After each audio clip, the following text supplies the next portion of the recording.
Bone Camino. My name's, I go by Bama Hiker. Name's actually James Bollinger. And I'm out on a practice walk because in about 84 days, in about 9 hours, my brother John and I are going to board an airplane and fly over to Spain to do the Camino de Santiago. We're walking the Camino Francais route from Saint-Jean-Pied-de-Port to, or actually Saint-Jacques-Pied-de-Port to Santiago de Compostela. It's the 13th of July, and it's about 8 o'clock in the morning here in what I like to refer to as the Shire Grass. I'm in the LA area, Lower Alabama, and I'm walking through the Wiregrass, which is where I live. Traffic's a little noisy out here. Also want to say happy birthday to Jenny Hughes and to Regina Lacey, who are some friends of ours. They're having their birthday today. Anyway, in February of 2012, I saw the movie The Way, starring Martin Sheen by Emilio Estevez. And most of you today who are getting ready to walk the Camino have probably seen the movie and know about it. I saw the movie and it motivated me to do this. My brother John and I have always talked about doing some type of a long distance hike, and so I decided, hey, maybe the Camino might be the right thing for him and I to do. When I saw the movie, I also had kind of a calling to do it. I'm walking the Camino for religious reasons. A lot of people never mention God, they never mention Christ or Savior, or get into anything other than the fact that, oh, the Camino is spiritual and that's why I'm walking it, or they just find it's a great, cheap, long distance hike that they can go on. But for me, I'm trying to stay true as much as I can to the spirit of the Camino, and why the Camino came about as a Christian pilgrimage, to include doing daily prayers and giving thanks to the Lord and to His Son Jesus Christ, who made the ultimate sacrifice for us. Also, because of my Catholic roots, I think it'd be very interesting to see one of the holy sites of one of our patron saints, St. James. So that's kind of what we're doing. And I'll be in and out over the next couple of minutes and tell you a little bit more about the Camino. Thanks. Okay, I'm back with you. One of the things I wanted to also mention is that I'm making this video log for family and friends. Now, I know some of you may have stumbled upon it doing a search for Camino de Santiago, looking for interesting video clips. And for those of you who are watching then, who I don't know, I hope you enjoy this series, because I'm making it for family and friends, like I said, but if you learn little tidbits or you see stuff that's of interest to you, you also will get a chance to make better plans and preparations for your trip. I'm out hiking and walking because I think it's really important that people basically practice what they're going to be doing when they actually get out there. If you don't toughen up and get physically fit for the Camino, from what I've learned, is it will kick your butt.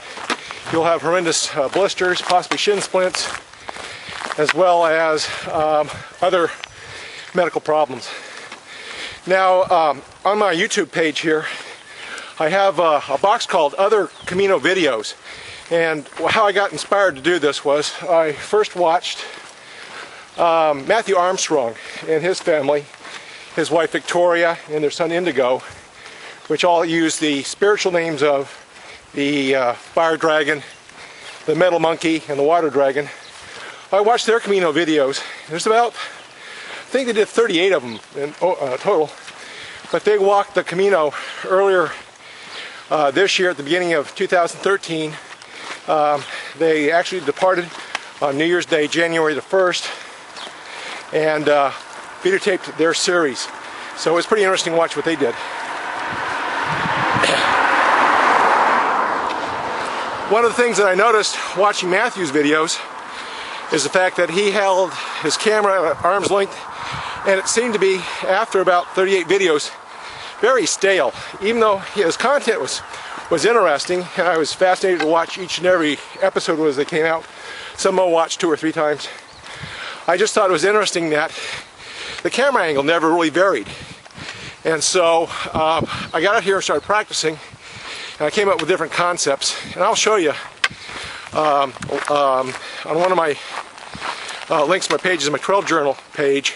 You can go to Trail Journals, look for Bama Hiker, and you'll see I've already started a Camino page, or a Camino journal, that will have some of my background and extra information I just can't throw in a video.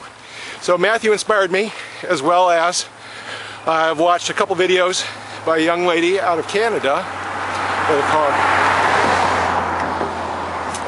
a lady by the name of Lindsay Cowie, who's very high energy. She's walked the Camino before in 2009 with her dad, and she just did it again earlier this year in May. So she had some interesting videos and techniques and tips, as well as another young man I watched, but another guy named Luke Duracott from United Kingdom, living in Madrid. He walked the Camino Norte, followed up with the Camino Francais, and his was a very interesting series as well. So that inspired me to get here and do these videos as well. That's one of our guys from our water department driving by. It's Saturday morning. He's probably out on a service run, one of our wells. Anyway, those three individuals inspired me to go ahead and shoot a video series, and so I'm hoping to do them justice, as well as make it entertaining for all of you who are watching, as well as to keep my family and friends up to date on the madcap adventures. A lot of traffic this morning. On our madcap adventures, as we actually walk the Camino and let them experience some of the things that we get to experience. Alright, traffic's a little bad, I'm going to let you go. Bye now. Okay, I'm about an hour into my training walk this morning. It's pretty fortunate because it is July, as I mentioned, and here in Alabama it can be really hot and humid. But this is also my first walk for the month of July, because we've had basically weather systems that have been hanging over the Gulf, which has pumped a lot of moisture into our area. In fact, the 4th of July week, we probably had at least a good 12 inches of rain here as well. But for me, it's fortunate because it's overcast this morning and it is quite cool. Bon Camino, good morning. So I've gotten out here and I'm doing this walk. One of the things that is important, I think people need to know about, is you got to get out and practice for walking. I've got a buddy, a friend of ours, who's going to join us on the Camino. Join my brother and I don't know what his trail name's going to be yet, but I know he is setting up himself a trails journals account, as well as he's looking at equipment to use to do some video blogging as well on his site. In fact, he owed me some money for a duffel bag that I bought him to use to ship his backpack over to Spain when he flies. And instead of giving me the cash back for it, he actually found through REI, we got a vehicle coming. It's one of our FedEx guys driving by. That's one of the nice things about being here in LA, the Lower Alabama area. Really friendly. You get to meet a lot of people, and you know a lot of people. It's not like some of the big cities where you don't know who your next door neighbor is. We just know a lot of people down here.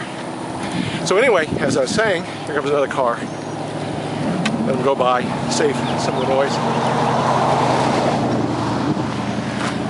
Anyway, my friend Andy picked up a thing called the Pocket Extender. I think it's Pocket Extender. The Shoot Extender, that's it.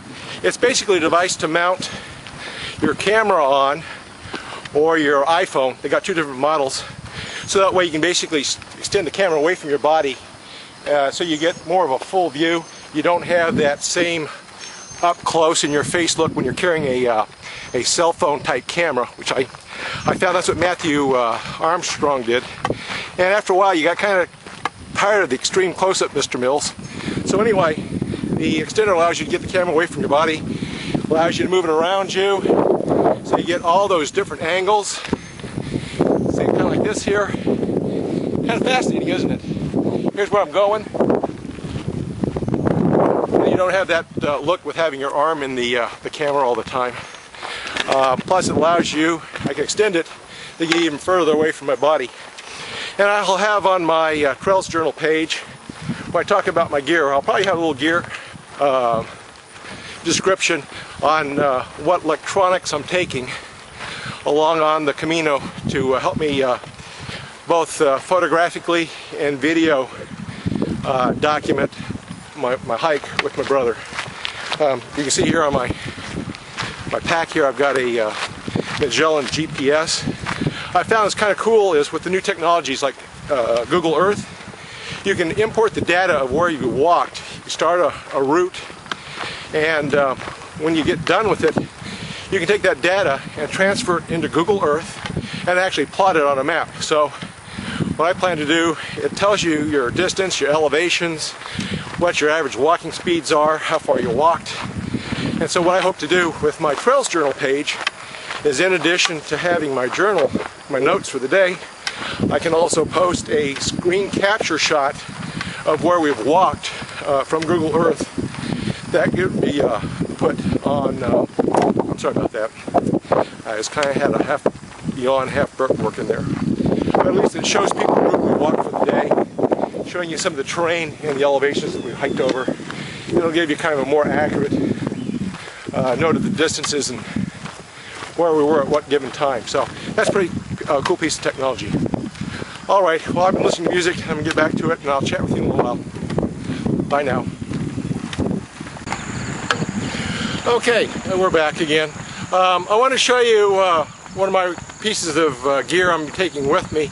I like using the Camelback bottles and the Camelback products in general. I like their bladder system.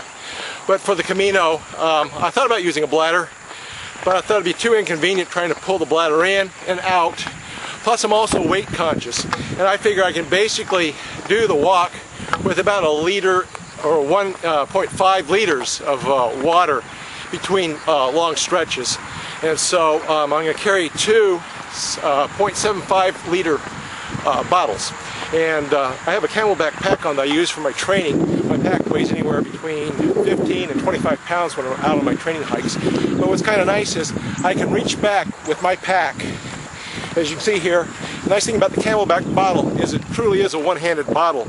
You can basically, operate it with one hand. I like the easy bite system of being able to get the water.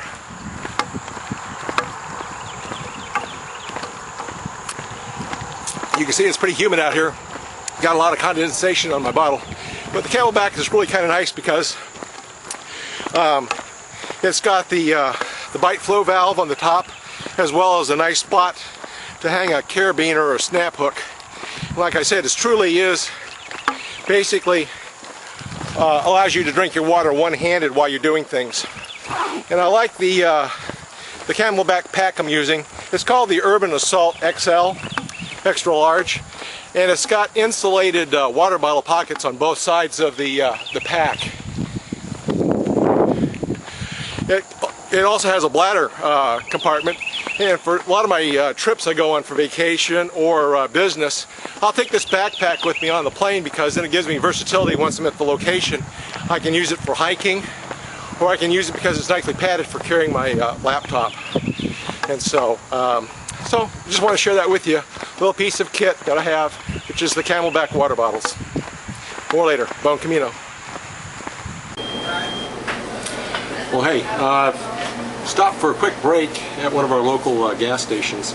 I've been walking for about 2 hours. I thought I'd take a little break, use the bathroom, and get some more liquids. It's pretty humid today. Picked up a V8 because, oh wow, I could have had a V8. Just a little extra energy there, some good stuff for the body, and I've also got a Simply Orange with mango orange juice. I've consumed probably about 3/4 of my water bottle, but I also have extra water I brought with me. But I figured I'd just go ahead and take a minute to pause, cool off, and just sit and relax. Pretty much on the Camino, we'll be hitting towns every hour, hour and a half or so, and we'll probably be stopping, getting a coffee, relax, chat with people. And so as part of my training walks, I also try and make time to stop and just relax and rest a little bit because I don't want to push it too much. So anyway, yeah, it's getting noisy and crowded in here, so I'm going to go ahead and sign off and finish my juice and get back on the road. Thanks. Well, I'm still out here walking. I've been walking for almost 3 hours, not including the little break I had a little while ago. I stopped and had the juice back at the gas station. Sun's popped out. It's gotten a bit hotter, and so it's slowed my pace down a little bit. It's amazing how the humidity and the heat can just zap the strength from you. But the thing I found that helps me is listening to music. I'm listening to a bunch of music from the 1980s. Sorry about that. I just saw a ground squirrel over by this tree here run by, and that kind of distracted me for a moment. It's more like a chipmunk, actually. So, doing good. Don't have a really good tidbit for you. But the key thing is, if you're going to do the Camino, you need to get out and practice and do a lot of walking to get in shape. I know I sound like I may be winded in these videos, but in the actuality, I'm moving along at about 3.5 to 4 miles per hour, which is a pretty good speed, pretty good pace. So yeah, I am sounding winded, but in reality, I'll be able to cover a lot more ground while I'm out on the Camino than if I just didn't do any exercising and went cold turkey. And I think that's one of the reasons why a lot of people are a little bit miserable when they first start the Camino. It's because they're not prepared for it, and they spend probably the first 25% of their journey getting into that shape, or even halfway through this journey to get in shape.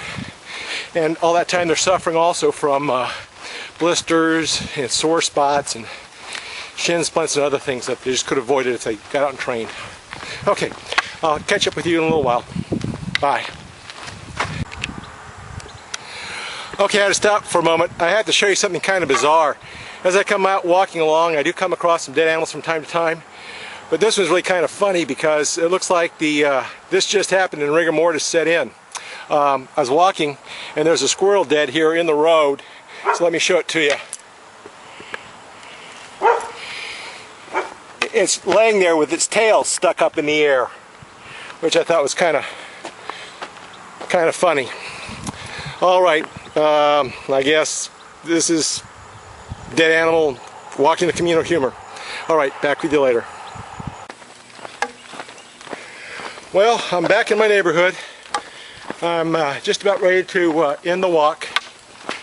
I think it'll be about, I'll be surprised if it's not 10 miles after I get through with the walk. It's been pretty good. The only thing is it's been very hot, it's been very humid. Even though it started off cool, the sun's been up. It's been partly cloudy for the most part, but there's patches of sunlight get in and it really heats up the air, and it's the humidity here in the LA area, the Shire grass, that kind of just zaps you. I've maintained pretty good pace, but it'll be about, with including my stops and breaks, it'll be about 3 hours and 40 minutes that I've been out walking this morning.